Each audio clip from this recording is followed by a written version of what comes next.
Okay, this is how you package your files. So I'm in InDesign, and you literally go File, Package, and what's going to pop up is this summary window.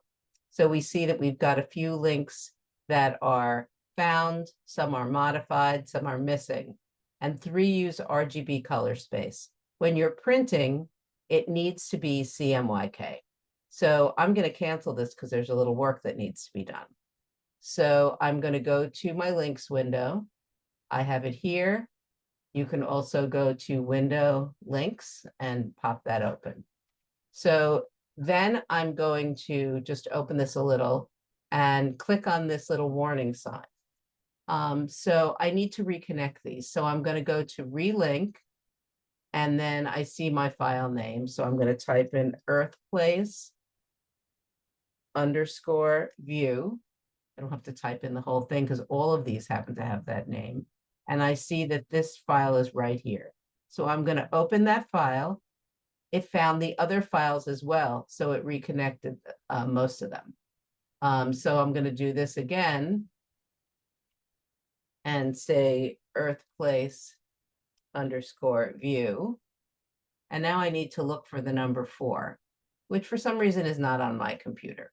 But if I want, I could find it later and connect it. It's probably in my Dropbox.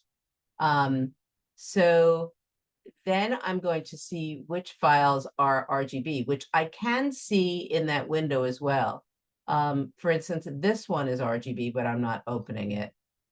This one is CMYK. You see everything here is where the color space is.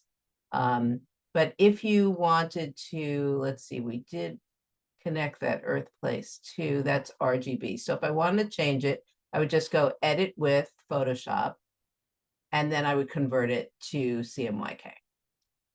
So now let's assume that everything is converted, updated, etc. And then you would say File Package, whoops, hit the wrong thing. File Package is going to usually ask you to update it. So you'll see here it's changes now, 4 using RGB color space, etc. So you hit Package, ask you to save it, and it's going to ask you where. Because you're working generally on shared computers, share it on your desktop, make a new folder with your name, and then whatever this file is called is what the folder inside it is going to be called. So I'm hitting Save, and this window is going to pop up. And I'm going to include the IDML file, which allows you to open an earlier version of InDesign. I can choose any type of PDF file here, and I'll choose the high quality print, and then I'm going to package it. And it's going to tell, if you have things missing, it's going to tell you like that one did just there. So it's packaging everything up. You can see it's pretty quick, depending on the number of pages and the number of graphics you have, will be how long it's going to take. And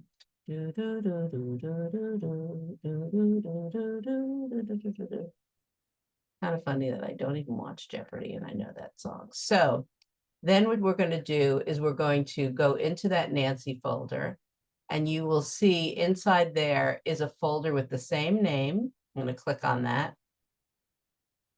Let's do this as a list. No, I'll do this as a list. So I opened that folder. See, Earthplace Blue, do it as a list.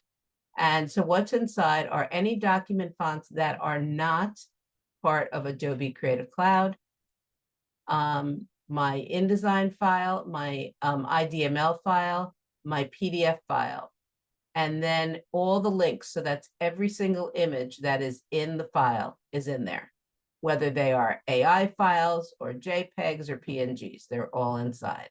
And then you can package it along. Now, if you want to save space, when you are sending this file to me, you would click on the file, go to your Finder, and say compress. And that is compressing the file from 130, let's see, I did a good job of it. So it made it 376.4 megabytes. See, these are going to be big files. Whereas this file currently is probably a little bit more than that. And then you can just upload the zip file to the Teams folder, and that's it.